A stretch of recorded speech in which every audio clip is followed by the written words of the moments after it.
Exciting CE readings class. Today what I thought I would do is kind of review a little bit on what I expect in terms of presenting your work. And so one of the things I did, why doesn't this work? I thought F5 would do it. Oh, all right. So I wanted to sort of just give you an idea of what I expect to see in this final presentation, and I'm not seeing it a lot of times in the narrative. So I thought it would be very good to try and cast your contribution relative to other work. So first of all, your titles, some of the titles aren't the greatest. You should get people to think. A title can be a little controversial. You should be able to capture the basic idea. Your problem statements, some of the problem statements are not great. Some of them still contain motivations. Some of them contain approaches. Some of them say, the reason this is good is because. No, that doesn't belong in the problem statement. That's the motivation. Introductions include problem statement, approach, motivation. I don't know how many theses I saw where the motivation came after the literature cited. That was weird, man. What's that about? The outlines were all backwards. Why are the outlines backwards? I don't know how many times I saw bibliographies that were annotated. We're not doing an annotated bibliography. I don't know why there's confusion about this, but someone would write, here's the literature citation, and then they'd write what it's about right underneath. And here's another thing, and then they write it. That's an annotated biography. That's wrong. Thank you for playing. When you want to survey prior work, I would like to see the prior work cited and then dinged. You know, my work is just like somebody else's work with a difference. And the difference is they used flywheels and I use ultracapacitors. And flywheels are nice, but they take up a lot of space and they have to go really fast and they're heavy. And ultracapacitors don't take up a lot of space and they are not very heavy, and you can charge them right away and discharge them right away. And ultracapacitors are better than flywheels. Now you could say, oh yeah, mechanical, that's a perfectly good way to recover energy. Fine. So are rubber bands. But you're not doing it with rubber bands, okay? We're doing it with something else. And your approach is key. So if your approach is, I'm going to the library to think about the problem, no. No, that's what this course is for, so you can hit the ground running when you go to start your thesis. So you have to have a proper thesis proposal with an approach that involves some kind of an experiment. And so you may like to, in your approach, describe that experiment. And if the experiment includes building something real, we would like to know about that because it will contribute to your validation, which is another section which comes before the historical survey.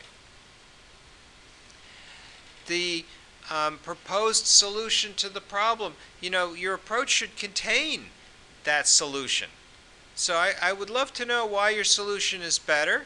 I'd like you to do a little bit of an analysis that says, well, you know, in the world of healthcare informatics, there's lots of reasons why people would like to examine heart disease. And here are a couple of things people did before, but my approach is different because X, Y, Z. And once you, you know, run through the validation and show that it's better, I'm convinced that it will be better, and theirs will be worse in some way. That's in which part?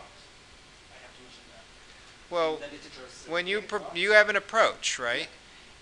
Your approach to the problem is going to be mentioned in some detail.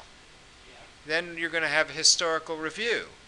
And in the historical review, you're going to be mentioning other people's solutions to your problem. And then you're going to say their solution is worse than yours or just like yours but different in some way. And so that'll be part of your historic review as you go through the other solutions. And is it okay, or is it okay to mention mention that also in the literature survey because we Well, already. that historic review is a literature survey. Okay. It's the same It's thing. fine. That's the same thing. So your literature, Because we have you're two paths. We you're have you're stakeholders. citing a series of different papers that are presumably relevant to your proposed solution. And those papers may have proposed a solution which is somewhat different from yours. And so you're going to have to show that yours is better than theirs in some respect. You've got to ding the other person's work. Legitimately ding it. So there's something about that approach that wasn't quite right. So at the end of the day, your approach to the field will be clearly delineated by the taxonomy. It'll be highlighted and it'll say, this is where my little tiny contribution to the field lies. The field of, I don't know, what do we call it? Bioinformatics or healthcare informatics or whatever. Yeah, I think it's healthcare informatics, which is a kind of bioinformatics. So that's key. The analysis part, we talked a little bit about validation before. You will not have a proper proof of validity, but you'll say what I would like to do is I'd like to estimate the performance of my solution. I'd like to show why my solution is actually better. And here's kind of a complicated approach to doing this. I'm going to see what I can do to estimate the complexity. Maybe I'll have to analyze 10 whole cases, or maybe I'll have to do 100. How many do I need to prove to within some nth degree, 95 percentile, that my solution is correct? Will you need a whole 100 cases? Do you have to analyze 100? Should it be 1,000? At what point do I say enough? I'm done. I don't know.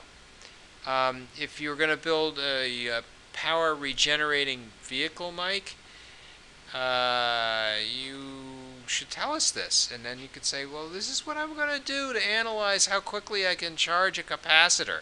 How many farads can I really harvest from a 10-pound toy? And then if I scale that up to weigh 10 tons, and it's a city bus, what kind of energy storage capacity will I need? Will I need 1,000 farads? Is that enough? Or do I need 10,000 farads? And what does 10,000 farads cost me? Is there, there may be something about energy density that where supercapacitors are not as good as batteries, but there's also cost. And so there's two. In transportation, in the world of supercapacitors, right? There are two reasons why they're worse than batteries. The first reason is energy density. The second reason is cost. And in transportation, you need to address both, right? Because if it takes too much space, you won't be able to use it in anything but a city bus. And if it costs too much, no one will be able to afford it. Now, I did the pricing for a deep cycle marine battery with 300 megajoules. And then I tried to get 300 million farads out of a capacitor bank. And the battery cost me $230. And the capacitor bank cost me $23,000.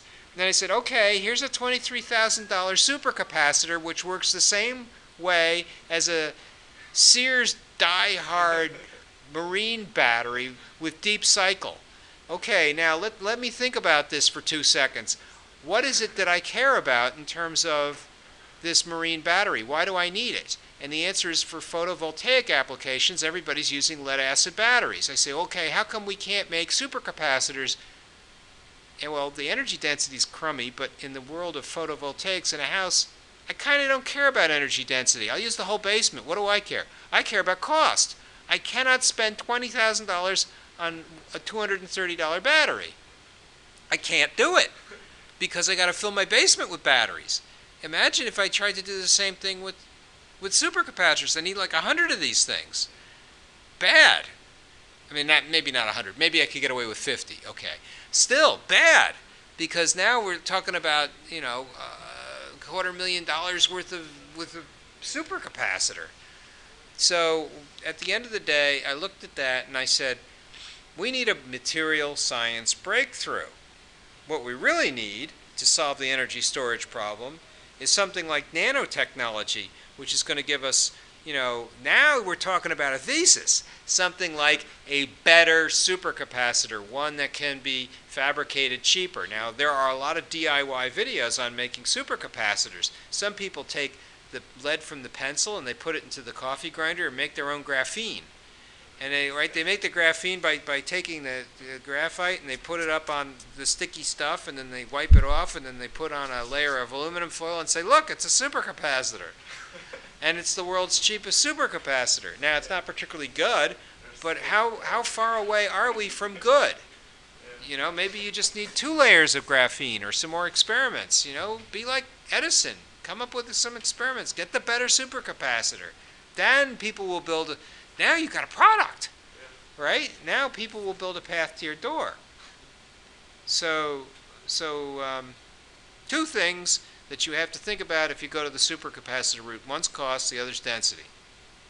Weight might be a factor too, I'm not sure. But those are the things that I cared about. So now, after having seen that, I thought I would give you some examples of stuff that's good and some that's not so good. So here's, kind of where I'm at with a thesis. Okay, so here's a guy who submitted his thesis, Jeff. He's your colleague. He's doing VCOs for biomedical applications. This isn't bad. Okay, I looked at it and I said, gee, he's got a decent table of contents. You don't have to list all your figures. That would be typical in a figure table of contents. When I say something like, oh, you don't have to list your figures, that's nitpicking. I wouldn't take off points for that. But it's clear you don't need it. I make one like that, but it's in a separate table. Yeah, if you want, you can have a figure manuscript or a figure list. Yeah. That's a list of figures. Yeah. That goes in a separate table of contents. You don't normally clutter your primary table of contents with your figure list. But it doesn't matter. It's okay. The literature cited, not literature cite. So there's a little typo in there. That's picky stuff. Okay, here comes an improper citation. What is wrong with this? Okay. If you wanted to say an article titled by blah, blah, blah, how about saying Hugh and Swan and then cite, right? So how does it look? Can I edit this? Enable editing. So if I wanted to go through this and sort of say, let's see if we can fix it, I would say something like Hugh and Swan, A-W-A-N, and you could cite it as Hugh, because this here doesn't even have a date,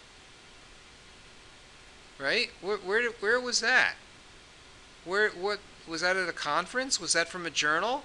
Was that a thesis? Was it a book? I got no clue. That's not a proper citation at all. You know what I mean? So this whole thing, an article titled by, I would delete, and I would say Hugh and Swan presented a fully integrated binary shift key modulator. Now, if you really wanted to do it upright, you cut this out and you put it right there at the end of the sentence, and that's it. And that's how you properly cite. So you might say, oh, well, I'm numbering my stuff. So okay, so maybe it's number 1. Or maybe you put it in a superscript. I don't know. But I mean, you don't write out the whole thing in the middle of your literature citer, right? That's not correct, strictly speaking. And you could get dinged on that. Now, here's the interesting thing. This is just the homework, but it's the kind of feedback you need to quickly turn around your paper and make it better, so that when it really counts this Friday, when you submit it, all of that stuff is fixed, right? Because if there are 10 homework assignments or 11 homework assignments, then this homework assignment counts for, homework counts for a third, 1/10 of 1/3. Maybe this counts for no more than 3 points, and if I take off a whole letter grade, it's 3/10 of a point off your raw score. So it's basically sending the message that when it counts this Friday, you can fix it quickly and go up like a whole letter grade where it would really matter. So, that's why I'm wanting these drafts here now and why we would do an analysis now. The problem statement, remember the format, given a blah, blah, blah, subject to a constraint, find a blah, blah, blah solution. I'm not seeing that format here. Remote management of implantable devices requires an ultra low power, high performance transceiver designed for these medical devices. To overcome operating range, VCO. See now this looks like the need, but I really wanted the problem statement. To overcome. So my goal, what is the problem? See, this doesn't tell me the problem. It just tells me a precondition for the problem, but let's see. VCO technologies are being developed. So what is it we're doing? What problem are we solving? Is he building a VCO or is he building a transmitter? RF telemetry. Is he solving the problem of low power RF telemetry? These look like applications. You see where I'm going on this? What do I see here? This looks like motivation. This is a great motivation, but it's not a problem statement. It's misplaced. Okay, at this point, you all should know the difference between the motivation and the problem statement. Don't put the motivation in the problem statement. Let's take it as a given that you will be able to motivate the problem. That comes later. Start with the problem statement. So at the end of the day, I'm kind of bummed that at this point we're still reading motivation inside the problem statement. Why does this have to be here? What? With a better affordable low power green, low power is better than high power. Light is better than heavy, cheap is better than expensive, vanilla is better than chocolate. That doesn't belong in a problem statement. I'm very sorry. Why do I have to even talk about this after 14 weeks of telling you that you should have a problem statement and a motivation in different places? I have a question. Yeah. For the line, should be justified or not? Are you talking about margins? No, not the margin. For the sentences, you have to justify them or align them for left or right or what? Justification you're talking about? The justification is part of the motivation. No, I mean, sorry. You're talking about margins? Not margin. Yeah. What are you talking about? I have to justify the lines or not? No, you don't have to just don't. Who cares?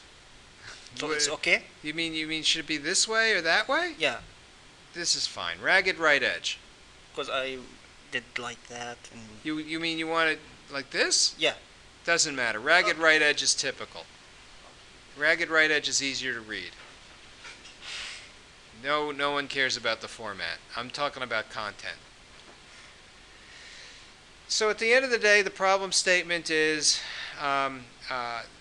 sort of like all mixed up. As far as I can tell, given the goal, what is the goal here? To find a low power VCO? I think so. I'm not sure. I can't tell what the goal is. It's so mishmashed with medical devices and transmitters. I don't know if he's building a transmitter or if he's building a VCO or if he's building both. So I can't tell what the problem is. That's the problem right there. So here's the approach. The study will be initially simulated to produce a phase VCO at 111 dB. And then it says 1. Now, where's that? That's not cited properly. Is that supposed to be before the... I don't know what this is. Maybe the 1 should go after this paragraph. It's not clear. Then comes motivation. So finally we got to the motivation, and now he's motivated to solve a problem, and now he's citing a conversation with somebody at Yale, which is kind of interesting. And then we have the IEEE. And now look at the ethics. This is very complete. This is as complete an ethics statement as I've seen. He's got the virtue ethics. He's got the utility ethics. He's got the standards, the engineering standards. They're all in here, which is kind of interesting. A lot of people didn't have that. They broke it out into different subsections, which is very good. The validation, it looks like he's going to do some kind of extensive testing. And then it says here, it's going through extensive more testing. And now here's this taxonomy. And look at this taxonomy. That's nice. It's a little hard to read, but it's nice. He could have broken it up a bit. It would have been okay if he took switch networking and he brought it down to a separate subsection and then broke off from switch networking. Now, why is packet switch networking and switched and unswitched networking coming down to phase lock loop, taxonomy of communications? That looks like modulation. So if you're doing modulation, that has nothing to do with networking per se. That's physical layer. So this taxonomy is off, right? Everybody understand about the difference between physical layer and data link layer? Physical layer modulation systems move bits from one place to another. Data link layer group the bits together. So that's not quite a proper taxonomy. So this has got problems still. And finally I got to the literature survey. And now we can see proper citations, which is fine. It's not clear that there's enough in here, especially when you look at the total number of citations. I was looking for 40, and what I got here was perhaps 26. So lots of problems. Let's look at a different one. We won't save that. Do what now? Let's go to the next one. I really wanted to see some of these things for myself and actually show them to you. Where is... This is full grade center. We've got a lot of grades in here. But I wanted to see... yeah, I see yours. But there was one in here that looked particularly good that I wanted to show. And I guess I'm not seeing it.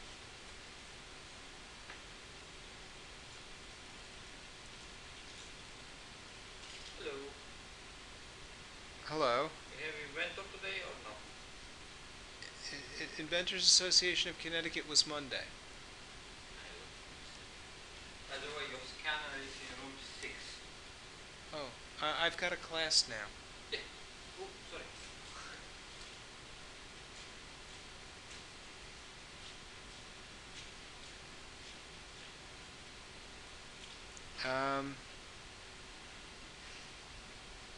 It should be possible to see just one person's thing. Report? I don't think that's it. I'm still learning.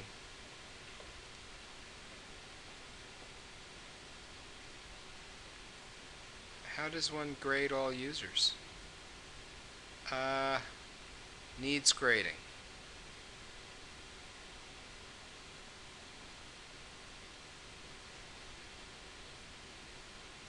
Something's wrong. Grade all users.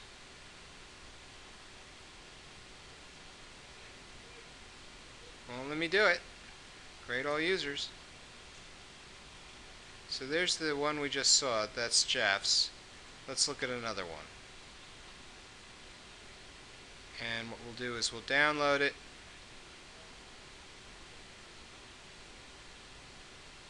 Okay, so here's another one that I thought was pretty good. Albert's. Now check out this table of contents.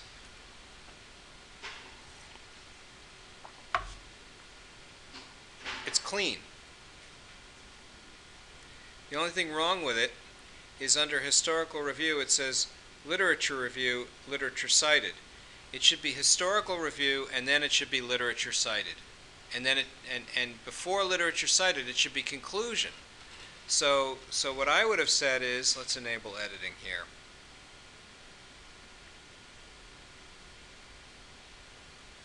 I would have said, you won't let me edit it. Shoot. Well, You can. I can? How do you do that? What do you want? Oh, okay. Historical review. After historical review, what do we have? After historical review, you have the literature survey. No, the historical review is the literature survey. We have a historical part. A historical part. After the historical part, you want to have the conclusion. And then, for literature cited, which would be over here. Literature cited. And that's how I would do it. And then you're done. So what do we got? The introduction consists of problem statement, approach, motivation, ethics, and validation. The taxonomy should probably be part of the historical review. So the taxonomy is a little bit mislaid. Taxonomy is part of the historic review.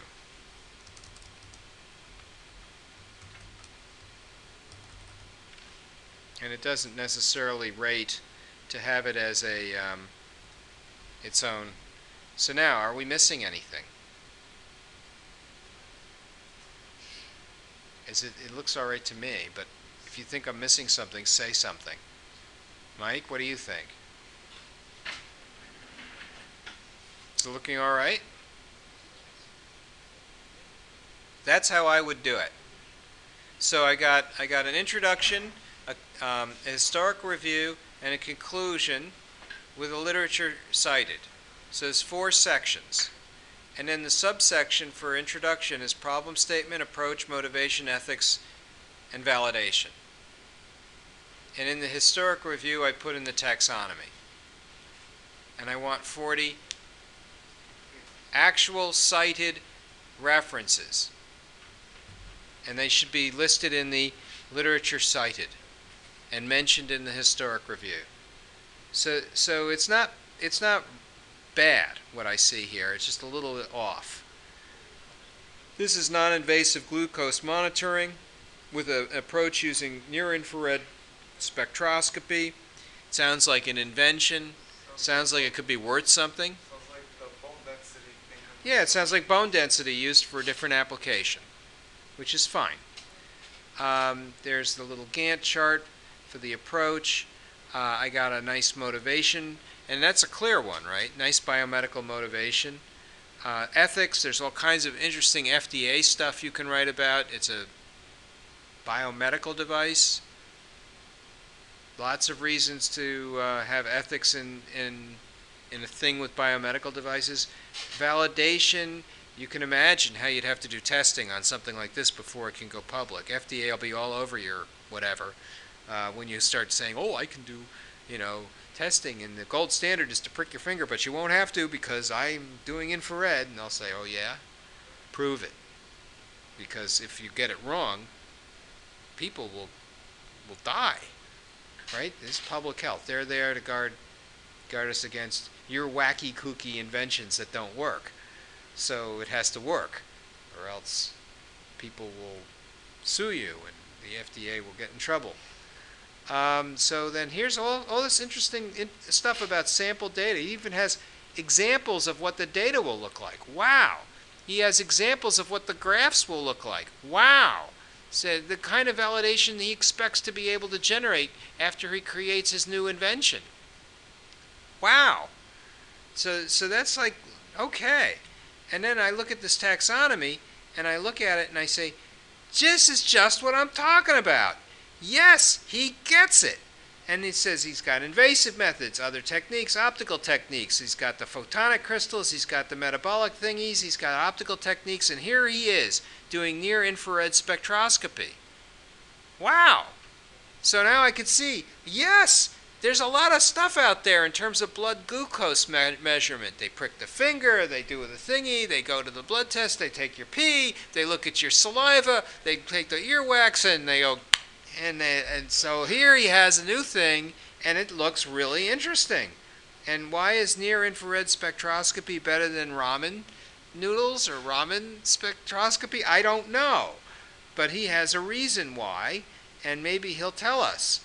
Or maybe he doesn't. I don't know. But I'm expecting that this fellow has actually thought about it. And that's reflected in his literature review, which probably should be just called literature review or historic review, but not both, because it's the same thing. And then at the end of the day, I would love to see, perhaps 40 references cited, and I think he has perhaps 35. So he's close. So I might ding him, but not by much. Not by much. Very close. Not 100, but not an 80 either. Very good. So what we're looking at is an example of what we're expecting for this course.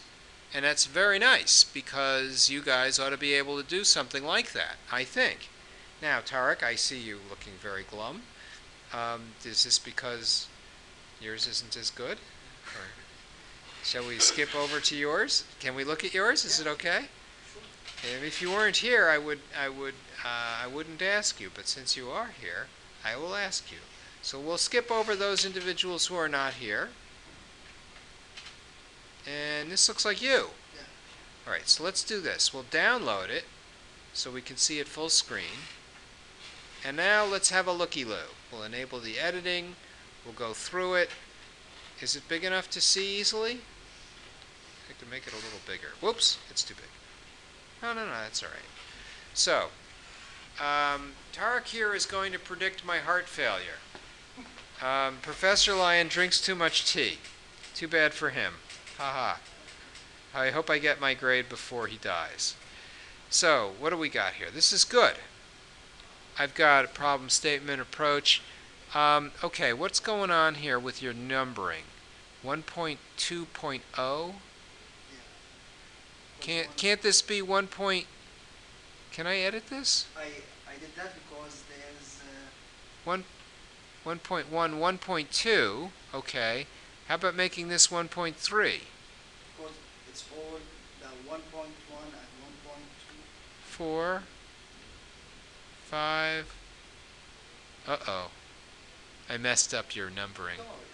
So I'm thinking that the introduction is the big section, and then you just need double numeration. You don't need triple numeration to go through the separate subsections in the problem statement. Don't worry, I'm not taking points off. I'm just telling you this is all you need. That's a minor, don't worry about it. But normally you don't need triple numeration in your introduction.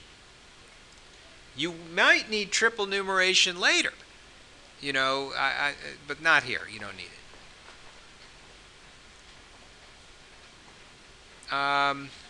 Validation's good. Historic review, great. Literature cited, good. Why is references and literature cited separate? The references, I mean the type of papers, the list of papers. Well, the literature cited, they are your references.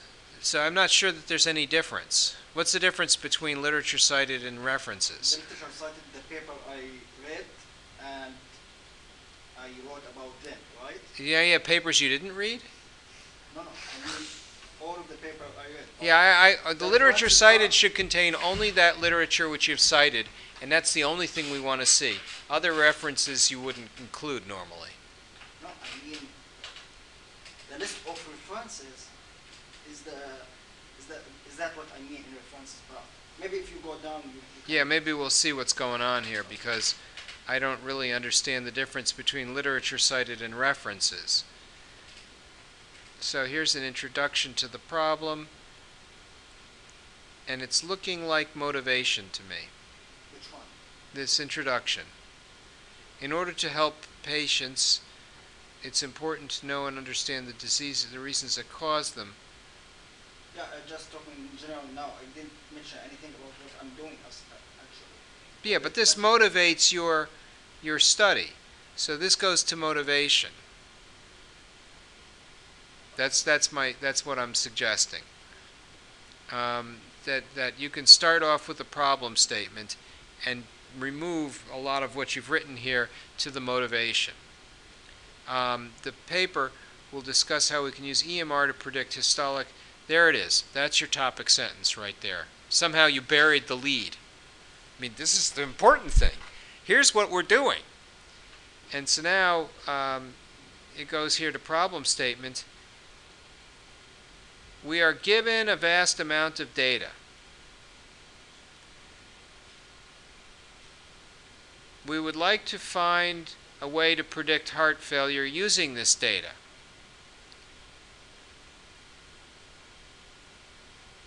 Now you've got this thing about this paper. This looks like an approach. So this is the approach section right in here, and it's all mixed in with the problem statement. I'm going to build software. Yeah, but I think for the problem statement you said we have to mention what's the problem and how I gonna solve that. No, how you're going to solve it is the approach. Right? The approach is different from, here's a problem. Just state it. That's it. Then later you're going to have the approach. Presumably you want to motivate the problem. Here's the approach. The motivation should either come before or after the approach. So our approach will start from, okay, we know we're using electronic medical records. You already said that in the problem statement. We're going to use medical records called EPIC. Okay, so our approach is to use the EPIC system to get patient data, and then what?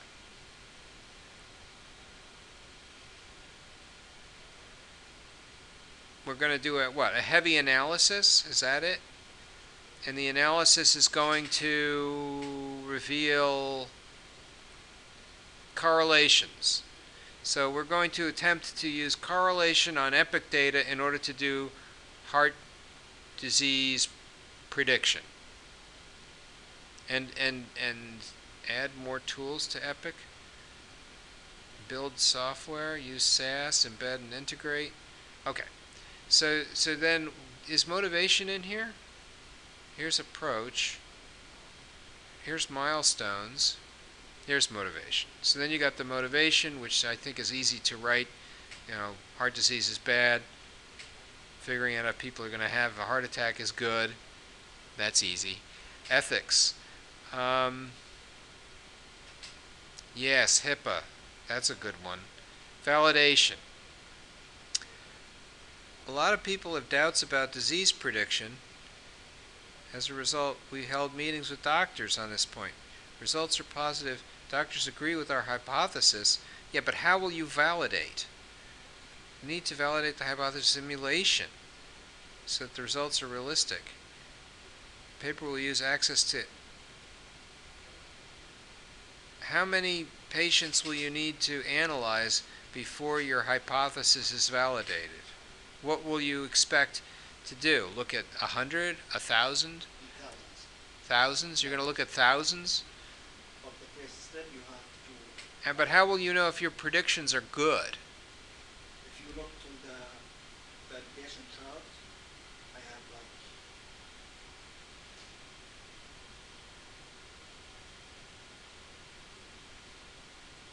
How do you know that? Yeah, see, it says enough data. How do you know when you have enough data? Because when you're going to construct an algorithm, there's at least minimum factors that you have to apply for the algorithm. So... Well, good. What's the minimum? Yeah.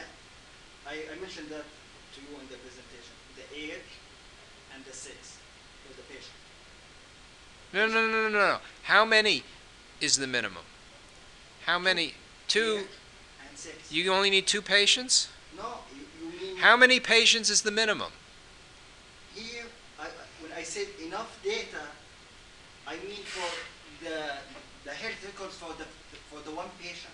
This says large number of patient records. Yeah. How much is a large number? In thousand here. Well, I think you should quantify it. If you need 1,000 records, Yeah. you should mention that. Okay, can you go back just for a second? Because I'm going to explain something. Yeah. Yeah, for here, when you ask me what I mean by enough data, I don't know where is that going. Where's that? Yeah, your graphics is not coming out properly. No, because you make some change at the top, so. Okay. I didn't change. Go down a little bit. Yeah, hey. Up a little bit. Yeah, like that. Yeah. Down. Here. Now, when you have an algorithm for prediction, you have to apply the health records for this algorithm, right?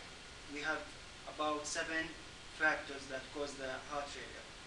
I said smoking, diabetes, blood pressure, heart attack, and the age, and the sex, and race.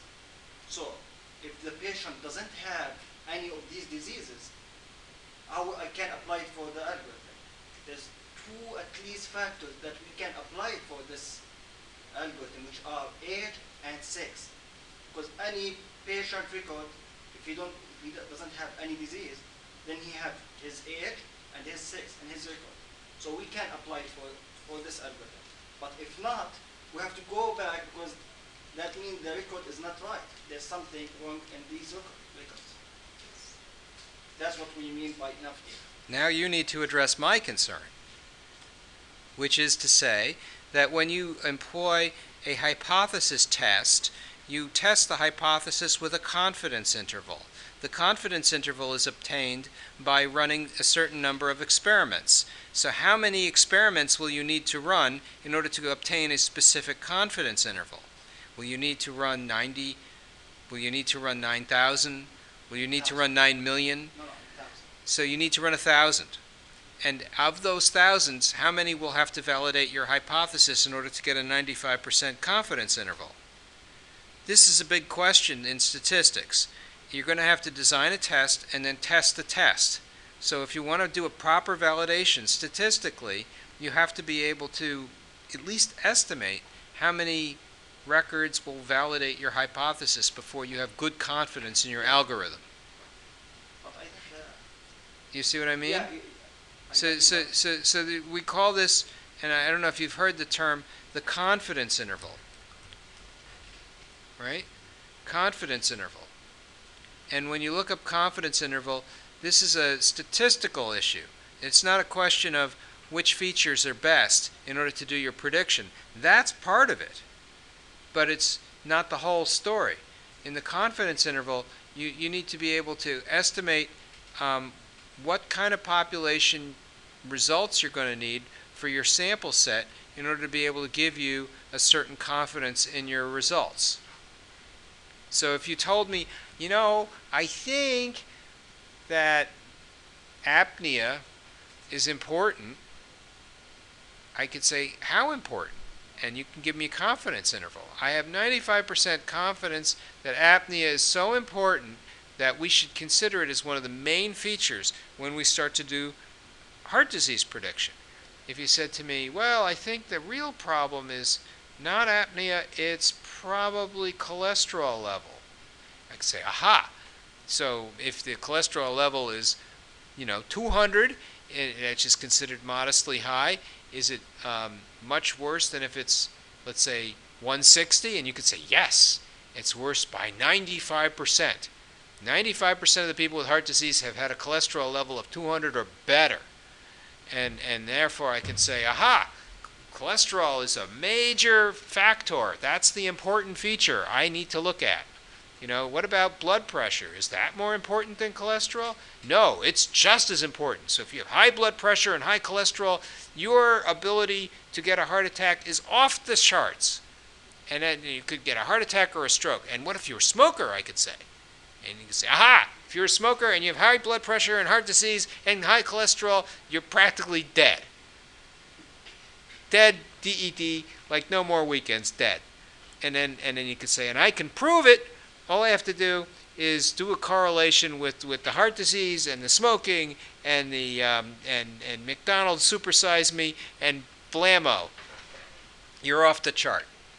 So at some level, I can make some interesting claims about your records, right? And maybe the actuarial guys do this all the time because they have to write the insurance policies, and the first thing they do is they ask you, are you a smoker? And if you say yes, they say, take a shovel to him, because what do we want to write a policy for that guy for? You know, he's a smoker and he's got a lot of stress and takes classes with Professor Lyon. He's setting himself up. And his face turns red. So this is good. I like the, I'm causing your high blood pressure. So this is very nice. I like the way you've highlighted your contribution to the field. This looks all right. Florence Nightingale. Florence Nightingale. How did she get in your thesis? Florence Nightingale. Okay. Well, all right. Florence Nightingale. Very good. I'm having trouble advancing. So the literature survey, this is looking misplaced. This looks like you were in the literature survey right in here, and then you wrote literature. See, what's the difference between historical review and literature survey? I think there's no difference. Actually, I followed the homework. Yeah, I think you should merge your historical review and your literature survey.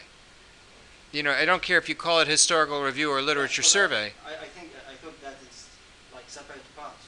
No. They're the same. So now here comes references, and how many do we got? 40. Great. So you got a nice number of references. You've got a few. I'll call them minor things, but otherwise looks good. So congratulations. You've got something here. A few minor issues, but nothing untoward. So only for the historical review part, I have to. Yeah, historical review and literature survey are the same, but you want literature cited. Yeah. That's a bibliography that you put at the end. This is all the literature that you've cited.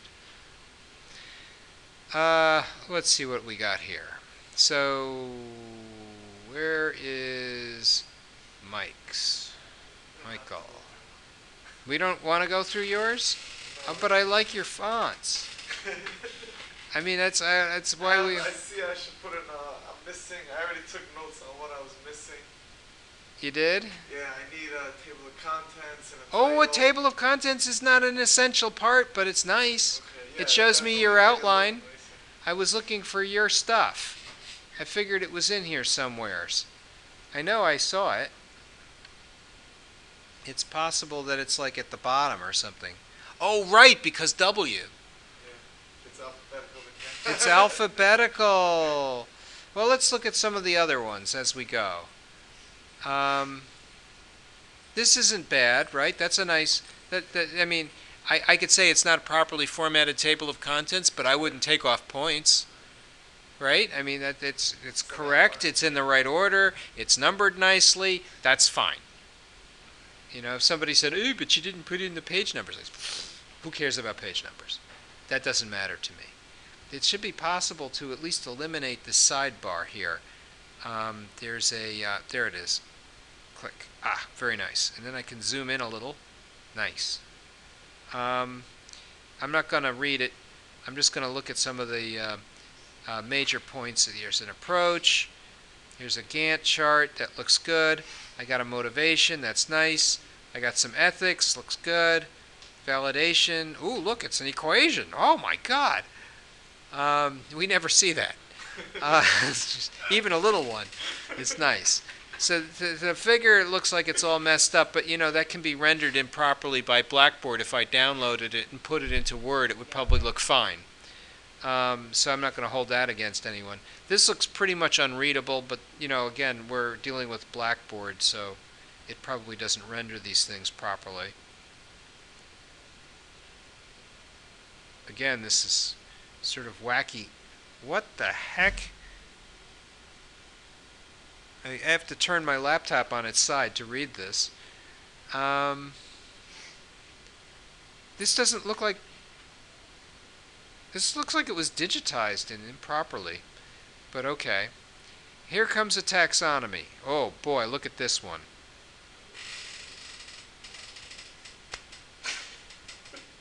General computers. There's two kinds of computers, parallel and sequential. In the parallel, there's static and dynamic. In static, there's SIMD and MIMD. Oh wait, that makes no sense. Right there. Parallel are static or dynamic. What would a dynamic parallel computer be versus a static one? I teach computer architecture and I can't figure out what he's talking about. This business about SIMD and MIMD, this must mean, well, there's SysD, SIMD, MIMD, right? Because SysD is single instruction, single data. SIMD is single instruction, multiple data. MIMD is multiple instruction, multiple data. Is there more? I think there's a fourth one, but I forget what it is. But no one ever uses it. Multiple instruction, single data, MISD. Nobody uses that though, but that's the fourth element of the Flynn taxonomy. Then it says under MIMD, multiple processor MIMD. Okay, this is no longer a taxonomy, right? I mean, multiple processor MIMD. Because why? Well, MIMD is multiple instruction, multiple data. If you're going to do multiple instruction, multiple data, that would be implicitly multiprocessor. So you'd have to stop at MIMD. If all you want to do is multiprocessor, then where's backpropagation a kind of multiprocessor? Now he's completely off on a totally different area of knowledge. So this is not a taxonomy. I don't know what this is. But backpropagation algorithm is not a kind of multiprocessor. So I don't know what this is. Taxonomy's all messed up. Now, here's the interesting thing. I told him the taxonomy was messed up the first time he submitted it, and every time since then, and he hasn't changed it yet. Now, what am I supposed to do? He doesn't want to listen to me. Are you listening to me? Listen to me. Stubborn. Or maybe he just doesn't listen to these little... I mean, I've been writing these things every time I see this. Now, this looks like an annotated bibliography, which is absolutely not literature cited. So that's a mess. A real mess. We're not supposed to be using an annotated bibliography. So I don't know what to do with this one.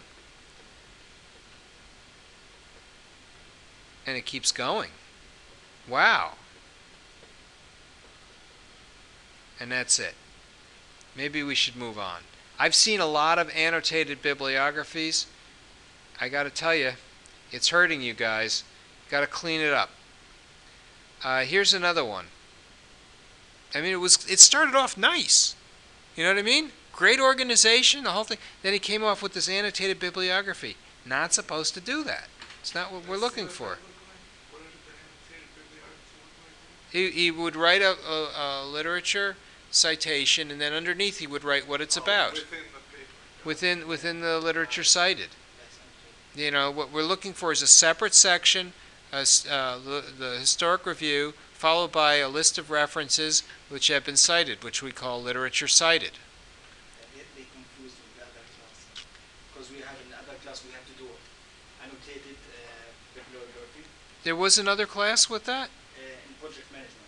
Oh, in project management. Oh. Because we have to read about 20 peer-reviewed papers and make an annotated bibliography. Oh, yes, an annotated bibliography is a completely different thing from literature survey. So, Professor, I have just one question. Sure. For the problem statement, I shouldn't mention my solution. Your approach goes into your solution. It goes into the approach section. The problem statement only states the problem. Because actually, what I did before, I just trying to follow the homeworks, and you mentioned that in the homework. One of the homeworks here is number 6.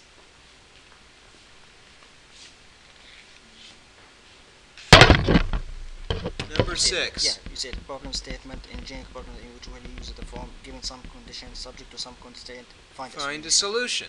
But you don't. Yeah. What is the solution? Don't tell me how you find it. Just tell me you want to find a solution.